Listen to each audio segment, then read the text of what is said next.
하나님의 말씀 함께 한 절씩 받들어 읽도록 하겠습니다. 살아계신 하나님의 말씀입니다. 제가 먼저 읽습니다.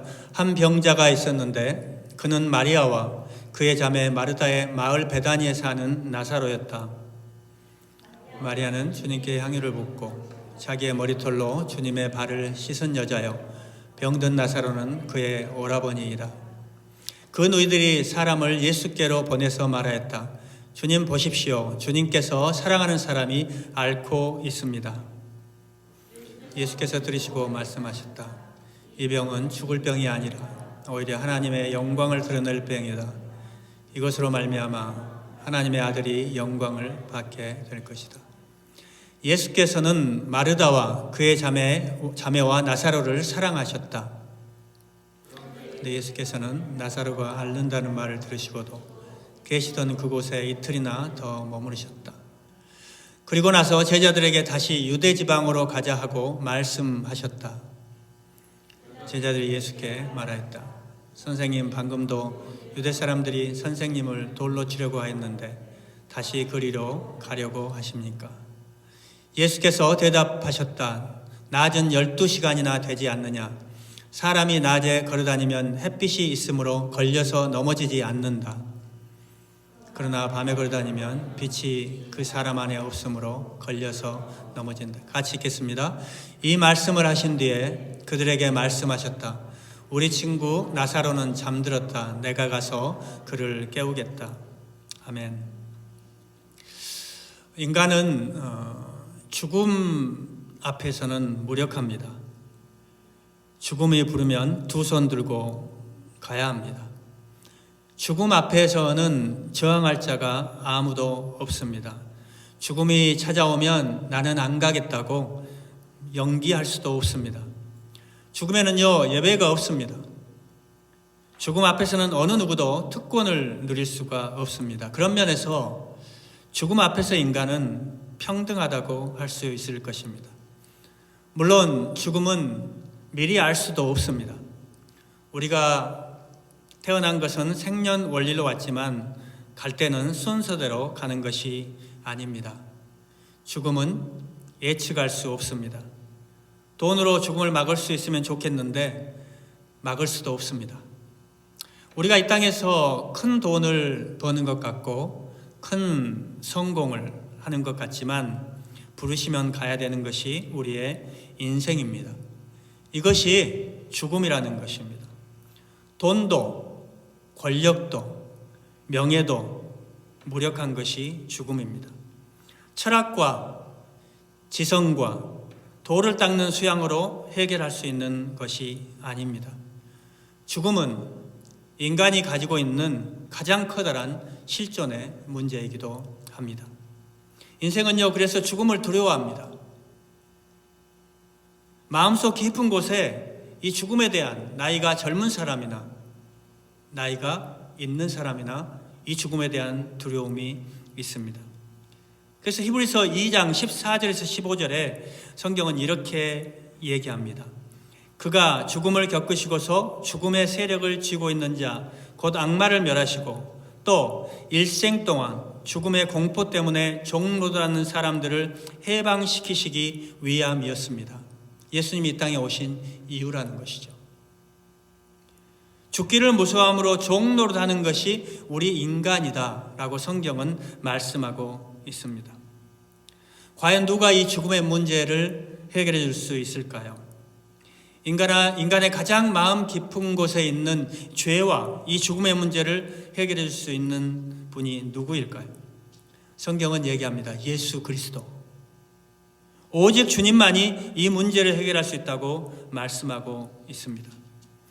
오늘 본문은 나사로의 가정에 일어난 이야기입니다. 죽은 지 나흘이나 되어 썩은 냄새가 나는 나사로를 주님께서 다시 살리시고 부활시켰던 주님의 기적을 보여주고 있습니다.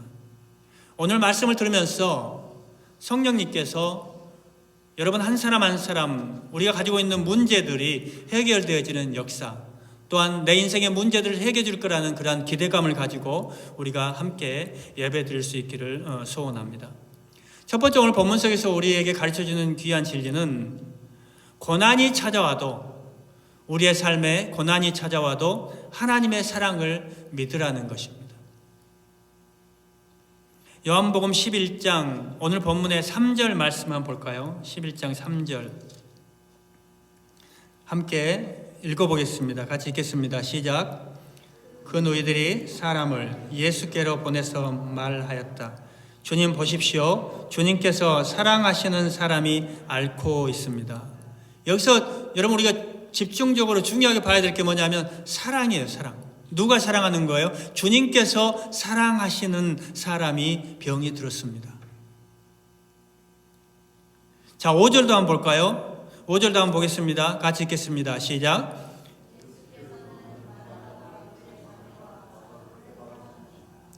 예수께서는 마르다와 그의 자매와 나사로를 뭐 하셨다고요? 사랑하셨다는 거예요. 여기서 사랑이라는 단어는요, 여러분도 잘 아시다시피 사랑이라는 단어, 한국말은 그냥 사랑한 다음에 한 단어이지만 헬라어는 세 가지가 있어요. 많이 들어보셨죠? 아가페, 하나님이 인간을 사랑한 사랑. 그 다음에 친구 간의 사랑, 필로에. 그 다음에 남녀 간의 사랑, 에로스. 이 세 가지 사랑인데 여기서는 아가페라는 사랑이 단어가 쓰여지고 있습니다. 다시 말하면 인생을 향하신 하나님의 무조건적인 사랑, 절대적인 사랑을 표현하는 말입니다. 그러나 사랑함에도 불구하고 예수님이 하나님께서 이렇게 사랑함에도 불구하고 질병이 나사로를 찾아온 거예요. 그 사랑하는 사람이 지금 어떻게 됐다고요? 병이 들었다는 거예요. 그것뿐만 아닙니다. 병만 든 게 아니에요. 어떻게 됩니까? 죽음도 찾아와요. 주님이 사랑함에도 불구하고 나사로의 인생에 마리아와 마르다의 가정에 인생의 질병과 죽음이 찾아온 것입니다. 여러분, 그 사람들의 마음속에 어떤 생각이 들었을까? 이런 의심이 생겨났지 않겠어요?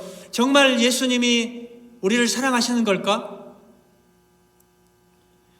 예수님을 사랑을 그 믿었던 만큼 실망도 컸을 것입니다. 시험이 찾아왔을 것입니다. 오늘 우리에게도 이처럼 주님의 사랑을 의심할 수 있는 신앙의 위기가 언제든지 우리 인생에서 찾아올 수 있다는 것입니다. 우리 인생에 갑작스러운 불행이 닥칠 때 우리는요, 주님의 사랑을 의심하기 쉽습니다. 나사로의 가정은요, 주님이 특별히 사랑했던 가정입니다. 예수님이 사랑하는 사람은요, 우리는 이렇게 생각해요. 모든 질병에서 자유롭고 주님께서, 하나님께서 지켜주는 것이 정상이고 아프지 않는 것이 맞고 환난과 고난이 다른 사람들에게는 거쳐갈지 모르지만 하나님께서 사랑하는 자에게는 그 환난과 고난도 피해갈 것이라는 그러한 정상이 될 것이라는 그런 것들을 겪지 않을 것이라는 그런 생각을 우리는 하게 됩니다. 여러분, 오늘 이 본문에 등장하는 이 가정은요, 예수님이 베다니에 가면 가장 부담 없이 오갈 때마다 안식했던 집이에요. 머리 둘 곳이 없었던 예수님이 언제든지 편하게 가서 쉴 수 있는 그러한 곳. 예수님이 사랑하셨던 가정. 아마 이 두 자매는 이렇게 생각했을지 몰라요. 예수님이 우리 집을 들어다니는 동안은 우리에게 병 따위는 없을 거야. 큰 소리 치며 살았을지 모릅니다. 그런데 오빠가 병이 들어서 젊은 나이에 세상을 떠나게 되는 갑작스러운 불행 앞에서 이 두 자매가 어떻겠어요? 믿음이 흔들리지 않았을까요? 저는 충분히 그럴 수 있으리라고 생각해요. 여러분, 이런 시험이 나사로의 집에만 찾아오겠습니까? 우리 역시 그런 어려움을 당할 수 있다는 겁니다. 그런데 우리는 기억해야 될 게 있어요. 아무리 이해할 수 없는 그런 불행이 우리 앞에 나타나도 그 불행을 통해서 고통을 당한다 할지라도 우리는요, 예수님의 사랑을 의심해서는 안 된다는 것을 오늘 본문 우리에게 가르쳐주고 있는 겁니다. 그건요, 어리석고 잘못된 일이라는 거예요. 왜요? 나사로가 병이 든 까닭에는 이해하기 어려운 하나님의 선한 뜻과 목적이 숨어 있었기 때문에 그렇습니다. 자, 오늘 본문 4절 한번 볼까요? 4절 말씀. 4절 말씀 한번 보겠습니다. 같이 읽겠습니다. 시작.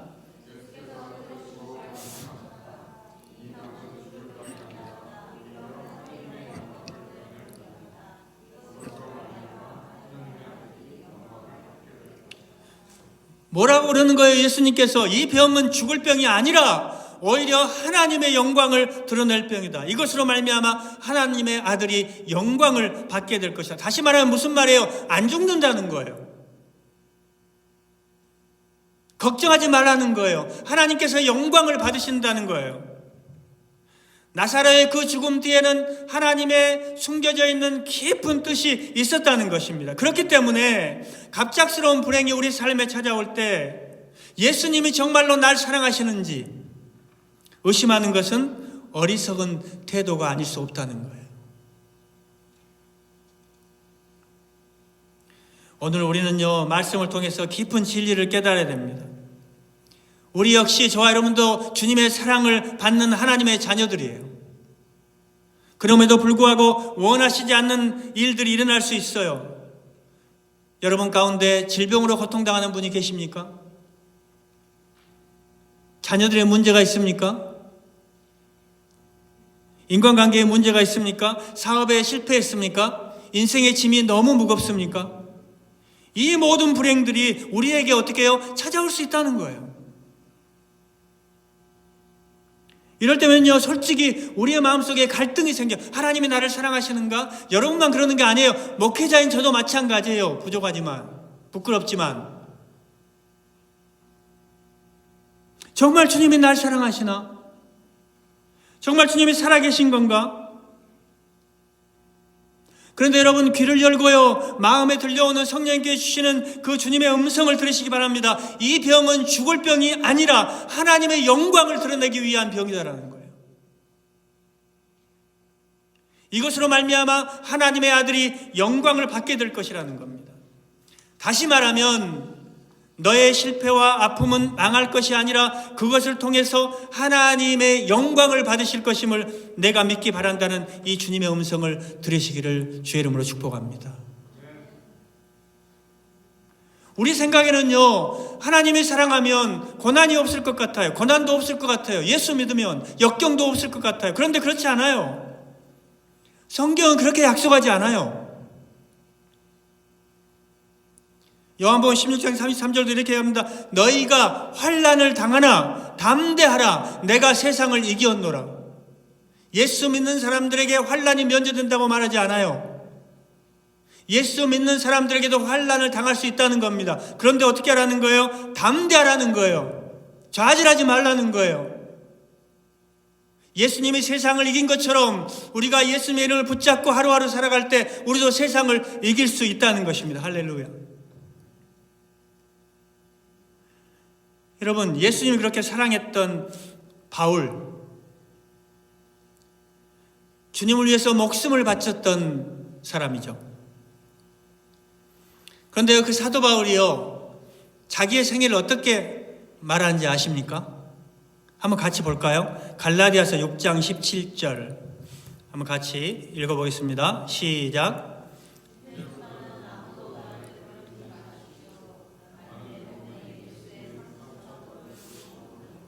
이게 지금 누가 한 말이에요? 사도 바울 선생님이 한 말이에요. 내 몸에 예수의 상처 자국을 가지고 다닌다는 거예요. 여러분, 여기에서 지금 상처가 뭐예요? 지금 바울이 말하는 이 상처는요, 육체의 고난의 흔적이에요. 육체의 고난의 흔적. 예수님을 위해서 살다가 육체적으로 고난당한 흔적. 여러분, 우리가 정말 주님을 사랑한다면 여러분의 인생을 찾아온 고통과 고난 자체를 하나님의 심판과 하나님의 저주로만 생각하지 말라는 거예요. 그것이 하나님의 사랑의 모습일 수 있다는 겁니다. 우리가 다른 건 다 몰라도요, 하나님의 사랑은 의심하면 안 된다는 거예요. 절대로. 하나님은 여러분 한 사람 한 사람을 사랑하십니다. 우리에게 시련이 올 수 있어요. 아픔이 있을 수 있습니다. 고통도 외로움도 고독도 있을 수 있어요. 질병이 우리의 건강을 빼앗아갈 수 있어요. 죽음이 우리의 목숨을 빼앗아갈 수 있습니다. 그러나 어떤 경우에도 우리를 향한 하나님의 사랑만은 빼앗아갈 수 없습니다. 그래서요, 바울은요, 일평생 주님을 위해서 살았어요. 그럼에도 불구하고요, 바울에게는요, 수없이 많은 고난과 고통이 있었어요. 어떤 것이 있었습니까? 성경에 나오는 거예요. 제가 한번 불러드릴게요. 배가 파손되고, 강이 위험하고, 강도의 위험, 40의 하나를 감한 매를 5번이나 맞아야 했던 생명의 위험, 동족인 유대인들의 살해 위험, 수차례 감옥에서 겪은 여러 가지 시련, 이 모든 고난을 그가 견디고 이긴 비밀이 뭐냐고요? 하나님이 나를 사랑하신다는 확신이 있었기 때문에 그래요. 하나님의 사랑. 그 어떤 삶의 환경 속에서도 하나님이 나와 함께 하시고 하나님의 선한 뜻이 있고 하나님이 여전히 나를 사랑하신다는 그 확신이 있었다는 것입니다. 여러분, 너무나 잘 알고 있는 로마서 8장 35절 이하의 고백을 여러분 기억하지 않습니까? 누가 우리를 그리스도의 사랑에서 끊을 수 있겠습니까? 이렇게 바울이 얘기하는 거예요. 누가 우리를 그리스도의 사랑에서 끊을 수 있겠습니까? 환난입니까? 공고입니까? 핍박입니까? 굶주림입니까? 헐벗음입니까? 위협입니까? 또는 칼입니까? 나는 확신합니다. 죽음도 삶도 천사들도 권세자들도 현재 일도 장래 일도 능력도 높음도 깊음도 그 밖에 어떤 영적인 피조물도 우리를 우리 주 예수 그리스도 안에 있는 하나님의 사랑에서 끊을 수 없습니다. 여러분, 이 하나님의 사랑이 확신이 있었기 때문에 사도 바울은 그 삶의 고난 속에서도 이렇게 고백할 수 있는 거예요. 자, 로마서 8장 37절 어떻게 고백하는지 한번 볼까요? 같이 한번 보겠습니다. 읽겠습니다. 시작. 이 모든 일에 우리를 사랑하시는 이로 말미암아 우리가 넉넉히 이기느니라. 뭐예요? 이 모든 일에 우리를 사랑하시는 그분으로 말미암아 우리는 충분히 넉넉하게 이기고도 남는다. 이렇게 고백한 거예요. 여러분, 오늘 우리에게요, 고난에 대한 그런 기도 응답의 사인이 없어도, 고통의 현실이 조금도 나아짐이 없어도 우리가 이것을 놓치면 안 되는, 이것을 붙잡아야 되는 겁니다. 하나님의 사랑. 하나님은 여전히 나를 사랑하신다. 여러분, 그 어떤 삶의 고난 중에도 하나님의 사랑을 믿는 여러분들 되시기를 다시 한번 부탁을 드립니다. 두 번째로 오늘 본문에서 우리가 배울 수 있는 진리는 하나님의 지체하심은 큰 영광을 가져온다는 거예요. 여러분, 우리가 응답이 지체되잖아요. 그러면요, 주님의 사랑을 굉장히 의심하기가 쉽습니다. 나사로의 병세도 마찬가지예요. 시간이 갈수록 악화돼 가잖아요. 그거 어떻게 합니까? 다급하게 막 사람을 보내서 기별을 하는 거예요. 그런데 여러분, 굉장히 재미있는 모습인데요. 마리아와 마르다가 사람을 보내잖아요. 사람을 보내는데 그냥 사랑하는 자가 아픕니다. 이렇게만 말해요. 성경을 자세히 보면. 뭐 주님 사랑하는 자가 병들었으니까 와 주십시오. 주님 와서 치료해 주십시오. 말씀으로 해도 나을 수 있으니까 말씀으로만 해 주십시오. 이런 부탁을 하지 않아요. 그냥 사랑하는 자가 아픕니다. 이렇게만 얘기해요. 여러분, 왜 그랬을까요? 저는 마리아와 마르다가 굉장히 신앙이 높은 경지에 있다고 생각해요. 그만큼 예수님은 신뢰한 거예요. 그러니까 사랑하는 자가 아픕니다. 이 말만 해도 예수님이 그냥 다 아는 거예요. 그죠? 그래서 예수님이 사랑하는 자가 아픕니다 말만 들어도 그냥 가장 좋은 대답을 주실 거라고 생각을 한 거예요. 그러니까 그렇게만 얘기하는 거예요. 뭐 오라고도 않으세요. 그냥 사랑하는 자가 아픕니다. 빨리 와주세요. 뭐 우리는 기도할 때 그러잖아요. 빨리 치료해 주세요. 빨리 낫게 해주세요. 여러분, 그러지 않아요? 저만 그런가요? 여러분들 믿음이 좋으니까 안 그러시죠? 하나님, 제가 아픕니다. 이렇게만, 굉장히 신앙의 경지가 높잖아요. 가장 좋은 해답을 주실 거라고 믿었기 때문에 마리아와 마르다는 그렇게 많은 거예요. 그런데 그 믿었던 주님이 치료도 안 해주고 오시지도 않는 거예요. 여러분, 마리아와 마르다의 마음이 어땠겠어요? 모르긴 몰라도 집에서 얼마나 기다렸겠어요. 10분이 못하고 막 밖에 마을의 그 좁은 오솔길을 바라보면서 예수님과 제자들이 오실 것을 기대하면서 아마 목이 빠지라 기다렸을 거예요. 그죠? 여러분 상상을 해보세요. 그런데 주님이 오시지 않아요. 결국 나사로는 어떻게 됩니까? 죽어요. 장례식까지 치러요. 그런데 주님이 나타나지 않습니다. 여러분, 그때 당시에 성경을 보면 주님은요, 그 당시 요단강 근처에서 일을 하고 계셨으니까 넉넉히 잡아도 그냥 하루면은 걸어올 수 있어요. 하루길이라고요. 그러면 사랑하는 자가 병들었는데 그냥 와서 치료해주고 가셔도 되잖아요. 사랑하는 자니까. 마리아와 마르다는 똑같은 그런 마음이 들었을까? 예수님이 우리를 사랑하시나? 이런 의심이 생겼을 거예요. 근데 예수님은 나흘 후에 다 죽고 장례까지 치르고 그리고 나서 나사로의 집에 오십니다. 그때요, 마르다가 예수님을 만나자마자 처음 하는 말이 무엇인지 아세요? 21절에 보면은요, 11장 21절에 보면 이렇게 얘기합니다. 마르다가 예수께 말하였다. 주님이 여기에 계셨더라면 내 오라버니가 죽지 아니하였을 것입니다. 자, 마르다도 똑같아요. 32절에 이렇게 얘기합니다. 마리아도 똑같은 말을 해요. 마리아도 32절에 주님이 여기에 계셨더라면 내 오라버니가 죽지 않았을 것입니다. 다른 말로 바꾸면 뭐예요? 이게 좀 좋은 말이잖아요. 왜 늦게 오셨어요? 빨리 오셨으면 이런 일이 없었을 텐데 너무너무 주님에 대한 그런 기대감이 있었고 주님을 믿었었는데 그것 때문에 너무너무 상처가 큰 거예요. 그 믿었던 만큼. 그런데 오늘 마리아와 이 마르다의 이런 반응 속에서요, 우리에게 귀한 메시지를 던져줍니다. 아무리 응답이 늦어도 주님은 우리를 사랑하신다는 그 사랑을 의심하면 안 된다는 거예요. 의심하는 것은요, 어리석은 것입니다. 만일 여러분 가운데 이 시간에 주님의 사랑을 의심하고 계신 분이 있다면, 추워라 조금이라도 주님의 사랑을 의심하고 있다면요, 오늘 말씀을 통해서 그것이 얼마나 잘못된 것인지를 배우시기를 바랍니다.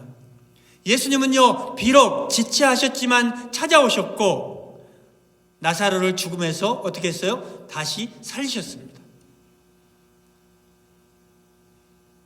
여러분, 우리가요, 어려움을 당할 때 나의 형편과 처지를 마리아와 마르다처럼 주님 앞에 알려야 됩니다. 그렇죠? 보십시오. 사랑하는 자가 병들었습니다. 아픕니다. 알려야 돼요. 오늘 내 삶에 어려움이 찾아올 때 보십시오. 내 집안에 어려움이 생겼습니다. 보십시오.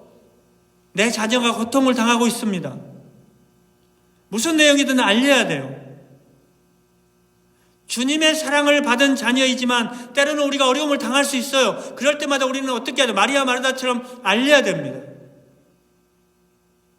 이게 맞는 거예요. 믿는 자들의 태도예요. 우리의 삶의 모습이어야 돼요. 그래서 시편 50편 15절은 이렇게까지 얘기합니다. 한번 볼까요? 시편 50편 15절 한번 읽어보겠습니다. 시작.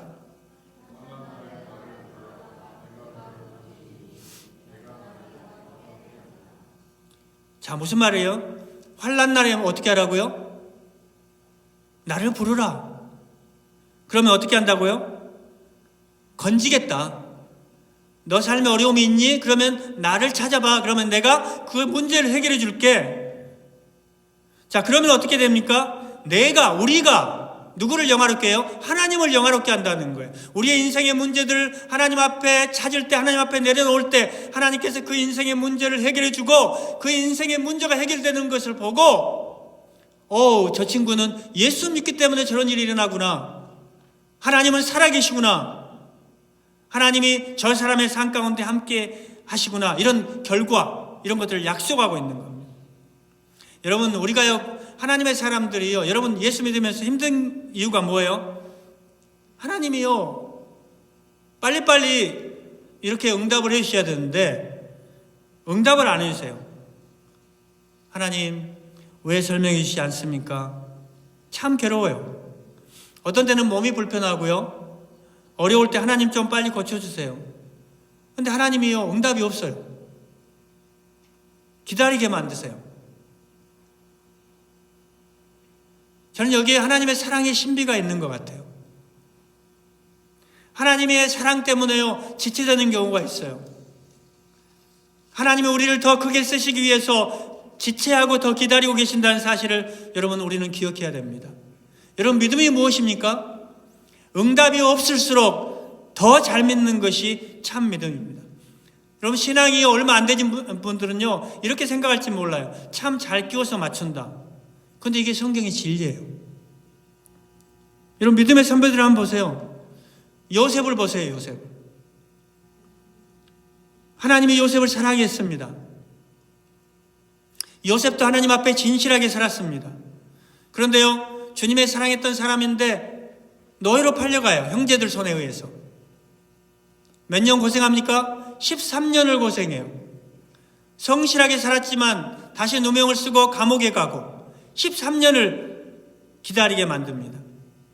그런데요, 그 동안에 하나님께서는요, 요셉을 큰 인물로 만들어 가십니다. 13년의 과정이 끝났을 때 하나님께서는 요셉을 애굽의 국무총리로 삼으십니다. 여러분, 신앙의 선배들은요, 믿음 때문에 축복을 받았다는 거예요. 진짜 믿음이라는 것은 응답하지 않으실 때 더 잘 믿는 거예요. 응답하지 않으실 때 더 잘 믿어야 돼요. 성도 여러분, 하나님이 지체하시면요, 하나님의 거절이 아닙니다. 하나님의 지체하심은요, 하나님의 관심이 없어서가 아닙니다. 하나님의 지체하심은요, 하나님이 사랑하시지 않으시기 때문이 아닙니다. 하나님의 거친 사랑의 표시입니다. 인생의 거친 환난과 풍파를 거치지 않고는 우리가요, 인물이 될 수 없기 때문에 그런 거예요. 하나님께서 오늘 본문에도요, 어떻게 됩니까? 썩은 냄새가 날 때까지 기다리시잖아요. 썩은 냄새가 날 때까지. 그때 하나님의 영광이 나타나는 거죠. 이제 이것은요, 누가 보아도 하나님의 역사가 아니면, 기적이 아니면 나사로가 살아날 수 없다는 데까지 가게 된 거예요. 하나님 우리 가운데 지체하시는 이유가 있다는 겁니다. 그것은 하나님께서 우리로 하여금 하나님의 영광이 나타나고, 이런 역사를 통해서 하나님을 신뢰하게 만들고 하나님의 뜻을 이루고 싶어 하시는 것입니다. 에레미야 예가 3장 25절에서 26절 한번 같이 읽어보도록 하겠습니다. 같이 읽겠습니다. 무릇 하나님을 기다리는 자에게나 구하는 영혼에게 여호와께서 선을 베푸시는도다. 뭐라고요? 무릇 하나님을 기다리는 자에게나 구하는 영혼에게 여호와께서는 선을 베푸시는도다. 성도 여러분, 여러분의 눈물의 기도가 응답되는 것이 지체되고 있습니까?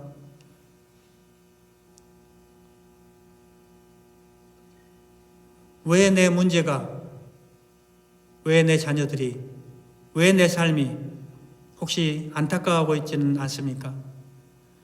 응답이 지체될지라도 하나님의 사랑을 의심하지 마십시오.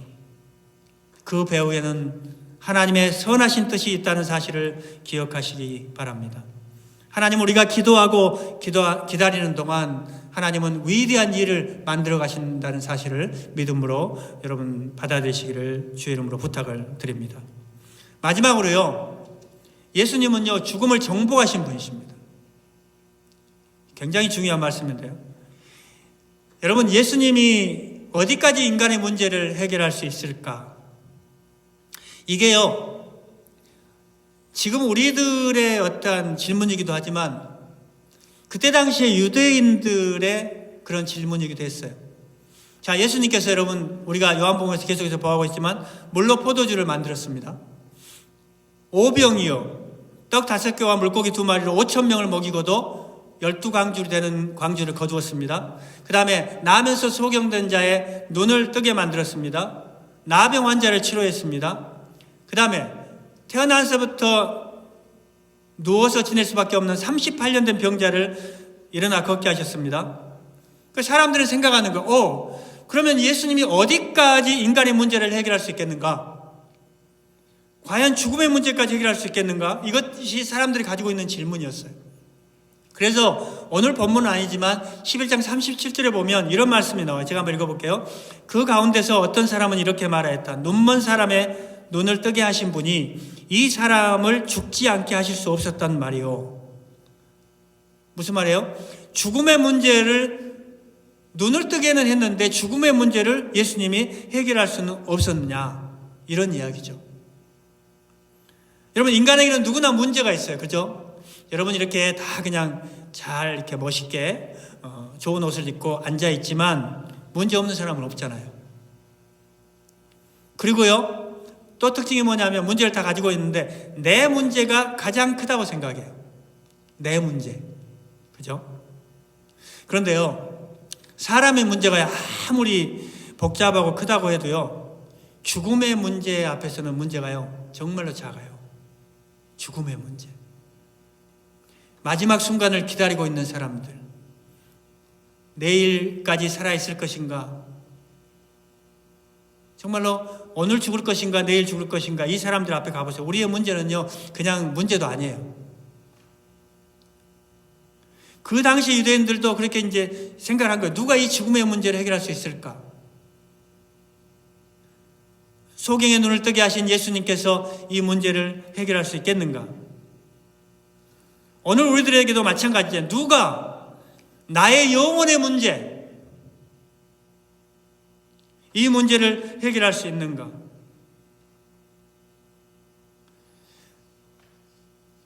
그 문제를 누가 해결합니까? 우리 주님이 해결해 주십니다. 너무나요, 그 나사로의 죽음 앞에서 슬퍼하고 괴로워하면서 눈물까지 흘리십니다. 죽음을 이 세상에 끌어들인 그 죄를 향해서 거룩한 분노를 나타내고 계시는 것을 우리는 보게 됩니다. 그리고요, 괴로워하면서 고통을 함께 나눕니다. 그 오빠를 잃은 그 두 남매, 그 자매들의 그 아픔을 함께 나누면서, 왜요? 인간의 몸을 입고 이 땅에 오셨기 때문에 슬퍼하고 고통하는 그 사람들의 마음을 똑같은 심정을 느끼시고 계십니다. 그래서 11장 38절 보면 이렇게 말씀합니다. 예수께서 다시 속으로 비통하게 여기시면서 무덤으로 가셨다. 굉장히 아파하면서 슬퍼하면서 그 나사로의 무덤 앞으로 가는 것입니다. 눈물을 흘리면서. 그리고 주님께서는 나흘이나 되는 그 나사로의 무덤 앞에, 죽은 지 나흘 된 나사로의 무덤 앞에 서셨습니다. 돌을 옮겨놓으라고 말씀합니다. 돌을 옮겨라. 그런데요, 마르다가 뭐라고 얘기한 줄 아십니까? 마르다가 이렇게 반응해요. 39절에 이렇게 반응합니다. 주님, 죽은 지가 이미 나흘이 돼서 이제는 썩은 냄새가 납니다. 틀린 말이 아니에요. 상식적인 말이에요. 현실적으로 눈에 나타나는 현상이에요. 예수님, 냄새가 납니다. 나흘이나 되었습니다. 죽었는데 어떻게 하시겠다고 돌을 옮기라고 하시는 것입니까? 지극히 상식적인 반응입니다. 좀 더 심하게 말하면 예수님은 상식도 없으세요? 이 세상의 원리도 모르세요? 죽은 지 나흘 돼서 지금 썩어져 가는데 어떻게 하라고 지금 돌을 옮겨놓으라고 하시는 겁니까? 예수님께서 내 오라비가 다시 살 것이다라는 그 예수님의 말씀을 믿지 않는 거예요. 상식적이고 합리적으로 판단하는 겁니다. 세상의 원리대로 얘기하는 거예요. 틀린 게 아니에요. 마리아와 마르다의 반응은 틀린 게 아니에요. 우리의 반응과 똑같은 거예요. 그런데 여러분 기억하십시오. 이 합리적인 사고, 상식적인 이 반응은요, 때로는요, 하나님의 역사를 방해합니다. 인간이 하나님의 기적을 경험하려면요, 우리의 이성과 경험을, 그리고 감각을 초월해야 됩니다. 냄새를 맡고 냄새를 따라서 하나님의 기적을 기대할 수 없어요. 눈에 보이는 것만을 믿으면 하나님의 기적을 경험할 수 없어요. 죄송하지만 하나님의 기적은요, 우리의 상식과 우리의 지식을 넘어가기 때문에 그렇습니다. 예수님 우리에게 오늘 또 이렇게 질문하는 거예요. 내가 보고 믿겠느냐, 믿으면 보겠느냐. 여러분 어떻게 하시겠어요? 우리는 어떻게 반응합니까? 주님, 내가 보고 믿겠습니다. 주님, 내게 기적을 베풀어 주시면 내가 믿겠습니다.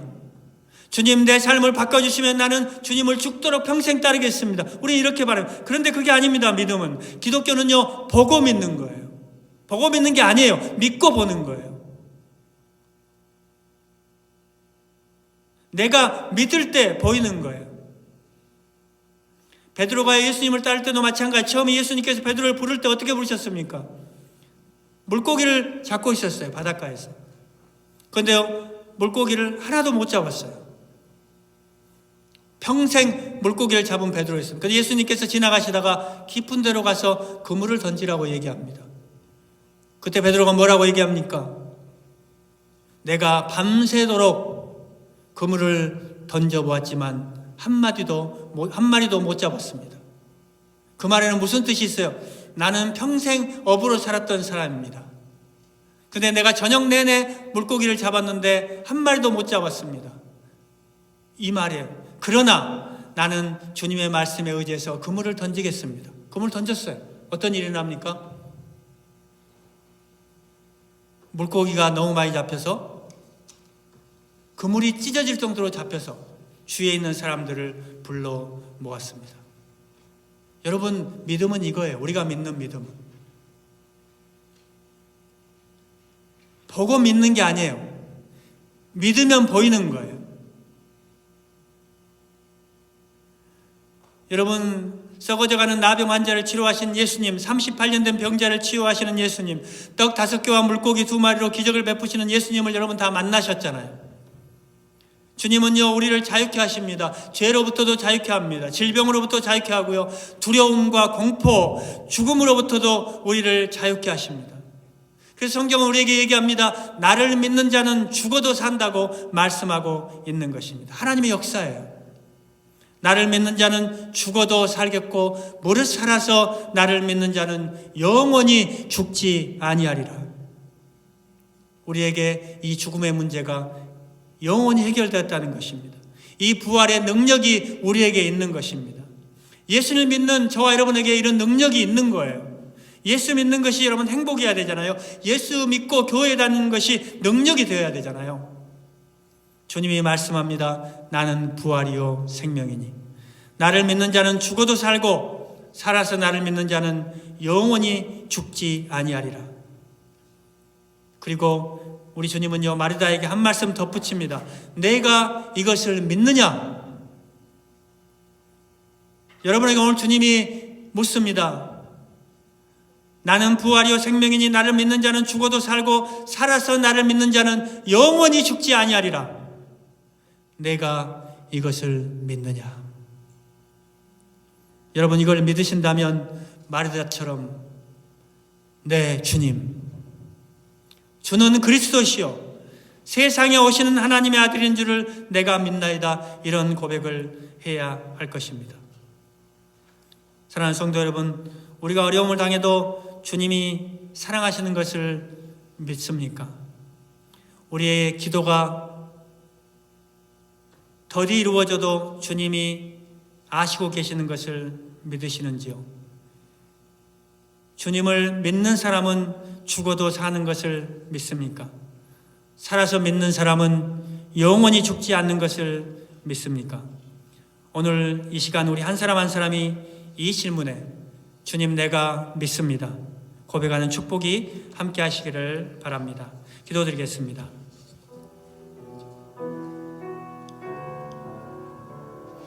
여러분, 힘드시죠? 살아가는데 힘드시죠? 그런데요, 낙심하지 마십시오. 하나님께서 그렇게 사랑하시던 가정에도 고난이 있었잖아요. 하나님이 그렇게 사랑하셨어도 좀 지체함이 있으셨잖아요. 너무 힘들어하지 마십시오. 우리 주님은요, 삶이 처절하고 어려운 문제들을 해결해 주십니다. 주님은 전능하신 분이십니다. 우리의 죽음의 문제를 해결해 주십니다. 오늘 우리가 기도할 때 여러분의 문제를 주님께 올려드리십시오. 함께 기도할 때 주님의 놀라우신 그런 역사가 여러분들의 삶 가운데 일어나기를 다시 한번 기대하면서 주님 앞에 기도하는 시간을 갖도록 하겠습니다. 여러분의 문제를 주님께 올려드리십시오. 다 같이 합심해서 기도하겠습니다. 하나님 아버지, 주님 아픕니다. 주님, 우리의 삶이 때로는 어렵습니다. 하나님 아버지, 그렇지만 우리가 주님의 사랑을 의심하지 않게 하여 주시옵시고, 오늘 이 시간에 우리 사랑하는 성도님들이 살아계신 놀라우신 하나님, 죽음의 문제를 해결하시고 하나님 아버지 부활하신 또 살아나신 그 놀라우신 예수 그리스도의 능력 앞에 우리의 문제들을 아뢰입니다. 주님, 우리의 문제들을 주님 앞에 아랠 때 그 놀라운 문제들이 해결되는 역사들이 있게 하여 주시옵소서. 놀라운 일들이 생기게 하여 주시옵소서. 죽은 나사로를, 썩어 냄새나는 죽은 나사로를 살리셨던 것처럼 하나님, 우리의 문제들을 주님 앞에, 우리 성도님들의 문제를 주님께 아랠 때 이 문제들이 해결되어지는 놀라운 역사들이 있게 하여 주시옵소서. 특별히 하나님 아버지, 주님의 사랑을 의심하지 않게 하여 주시옵시고, 하나님 아버지, 기적의 역사가 나타나게 하시고 문제들이 해결됨으로 말미암아 주님 앞에 영광을 돌려드리는 놀라운 역사들이 있게 하여 주시옵소서. 하나님, 나는 부활이요 생명이니 나를 믿는 자는 죽어도 살고 살아서 나를 믿는 자는 영원히 죽지 아니하리라. 이 말씀을 우리의 하나님 아버지 삶에, 우리의 인생에 하나님 아버지 말씀으로 받아들이고 한 주 동안 살아가면서 우리의 삶 가운데 주는 그리스도시고 세상에 오시는 하나님의 아들인 줄 내가 믿습니다. 이런 고백을 하면서 하루하루를 살아가는 놀라운 우리의 삶이 되도록 주님께서 역사하여 주시옵소서. 예수님의 이름으로